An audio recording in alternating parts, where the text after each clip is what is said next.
Nothing happens during the day, but when the sun goes down, people start collapsing one by one. Doctors can't explain it, and President Traoré slips quietly into the village once night falls. In a small village in northwestern Burkina Faso, life seemed perfectly ordinary during the day. Children played football, women washed clothes by the river, and the elderly sat in the shade, chatting peacefully. But when the sun set, everything changed. On the first night, an old farmer suddenly collapsed. His body trembled, his pupils dilated, and he mumbled incoherently in a trance. By morning, he remembered nothing.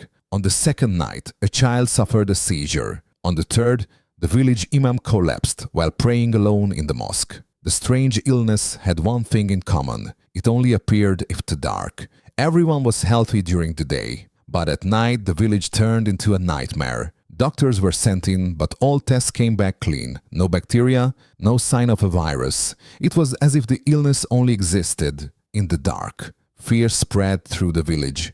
Homes were sealed shut at sunset. No one dared step outside. But even this lockdown didn't help. Somehow, the sickness still crept in through locked doors. And one thing stood out. The illness was confined strictly within the village borders. Just a single step outside, and it disappeared completely. One night, a young man who had just lost his mother shouted in grief, "This isn't a disease. Someone is testing us." That same moment, a red alert sounded in the presidential palace. A secret message was delivered to President Ibrahim Traoré. It contained only one sentence. Phase 2 is beginning. But why would an illness strike only at night? And who would be ruthless enough to turn a village into a laboratory? The answers weren't just hidden in the dark. They were in the hands of those who designed the darkness, and their plan was already in motion. President Ibrahim Traoré had realized that what was happening in the village was no ordinary illness. Public health reports were inconclusive, the doctors returned with no answers, and the strange symptoms, limited only to nighttime, didn't match any known medical condition. But the encrypted note delivered to the president changed everything. Phase 2 is beginning. Subjects are stable. This wasn't just an observation. It was part of a larger plan. Before the situation reached international media, Traoré chose to investigate it himself. At midnight, he entered the village in secrecy, escorted only by his personal guards. No official vehicles. All license plates hidden. He didn't come as a president, but as a detective, treading the dusty roads under the cover of darkness. The house selected for his stay was no coincidence. It stood at the center of where the first cases were reported. From there, he silently observed the village's nighttime behavior. Frightened eyes peered from behind windows.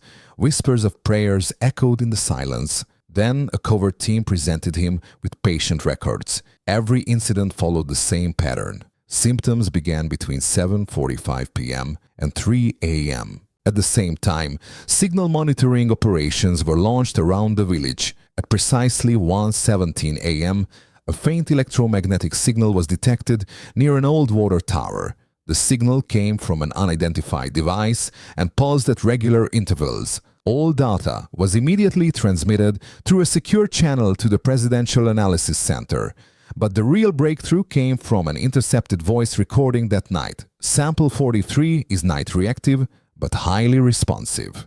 Subjects are stable, awaiting approval to proceed. Subjects, sample, approval. As Traoré listened, all remaining doubt vanished. This wasn't a disease, this was an experiment. But who would choose this village as a testing ground? And more importantly, when would the next phase begin?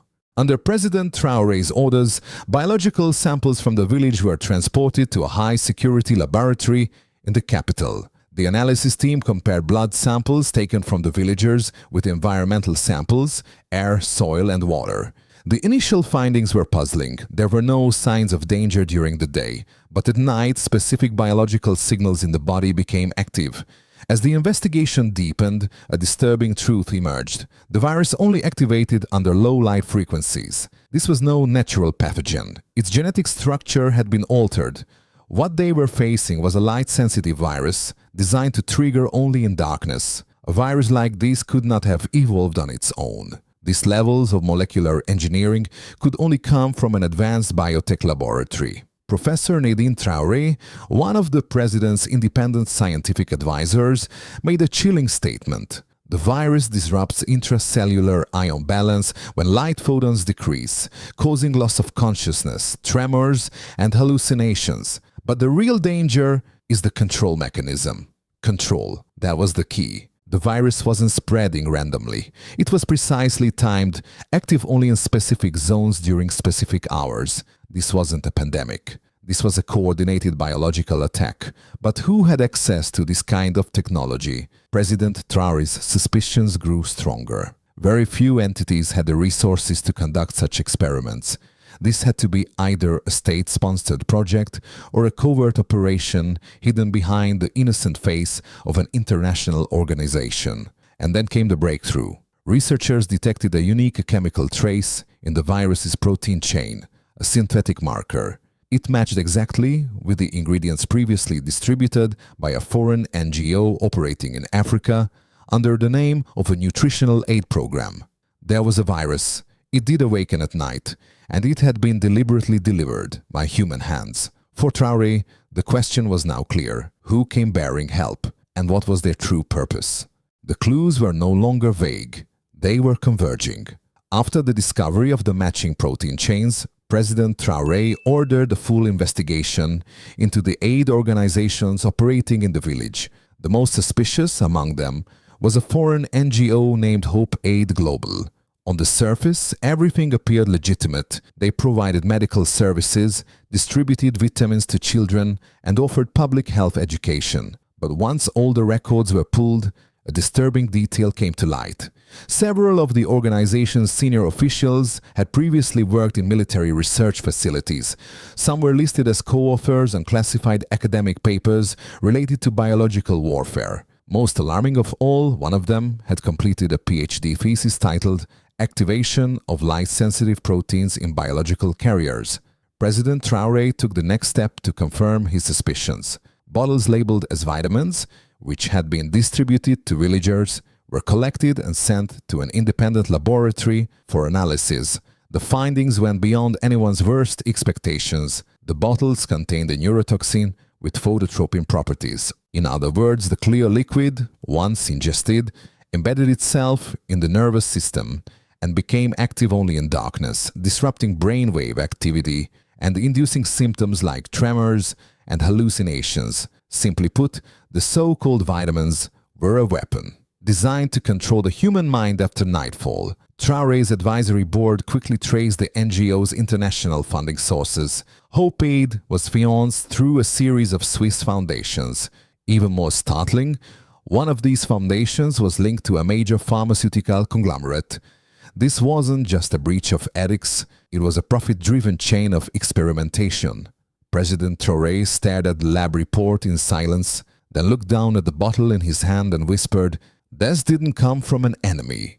It came from a smiling hand." The issue had outgrown national borders. This was no longer a public health emergency. It was a crime against human dignity. And Traoré had one mission left, to bring light to the darkness. Ibrahim Traoré now stood face to face with undeniable evidence. Phototropin reactive neurotoxins, genetically modified viral sequences, fake vitamin bottles delivered via aid shipments, and scientists with military backgrounds.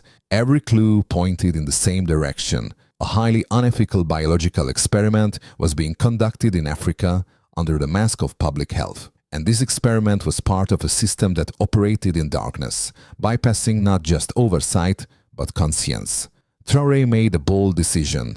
Despite the diplomatic and political risks, he would go public. At dawn, a major press conference was held in the capital. Cameras flashed, reporters gathered, global media tuned in. When President Traoré walked to the podium, he carried no thick dossier or government report, just one photo and a single bottle. An image of a sick child and the so-called vitamin they had been given. He took a deep breath and began, "This is not a war. This is a resistance against greed, disguised as science. My people are not toys. Our children are not test subjects. And Africa's night will never again be someone else's secret laboratory." Within hours, Hope Aid Global's operating license was revoked. Swiss-based funding foundations were placed under investigation. The World Health Organization announced an independent review team. But most importantly, the villagers no longer lived in fear. The night was no longer something they had to survive. It was once again a time to sleep in peace. During the process, Traoré faced intense pressure, international threats, media manipulation, even death threats. But he didn't back down, because this wasn't just a leader's fight, it was a fight for humanity. And in the end, a light rose from the darkness. That evening, the villagers gathered in the town square. Each person held a candle. There were no chants, no speeches, only silence and resolve. It was a powerful image, because now they understood. It's not the sound that ends darkness, it's courage. And President Traoré had once again carved his name into history as the leader who carried that courage. But this is not the end, because any act of help that hides behind shadows still demands to be questioned.